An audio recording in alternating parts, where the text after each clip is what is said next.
Good morning sir. Good morning sir. வணக்கம். Good morning sir. வணக்கம். உட்காருங்க. அப்புறம் அட்மிஷன்லாம் முடிஞ்சிருச்சா? ஒரு சீட்டு வேக்கன்ட் சார். ஏன்? இன்ஜினியரிங் காலேஜில் சீட்டு கிடச்சோன்னே அவன் போயிட்டான் சார். ஐயோ பாவம். ஏங்க அதுவும் ஒரு படிப்பு தாங்க. சார் அந்த இடத்துக்கு வேற ஒரு அப்ளிகேஷன் செலக்ட் பண்ணியிருக்கோம். ம் ம் இதெல்லாம் மற்ற அப்ளிகேஷன்ஸா? சார் பேரண்ட் சைன் பார்த்தீங்களா? படிக்காத குடும்பத்தில் பிறந்த பொண்ணு 420 மார்க் வாங்கியிருக்கா. நாம் இவளுக்கு தான் சார் சீட் கொடுக்கணும்.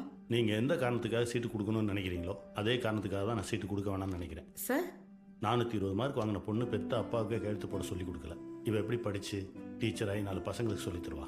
ம் மார்க்கை மட்டும் பார்க்காதீங்க மேடம், மனசையும் பாருங்கள். இவனுக்கு கொடுங்க.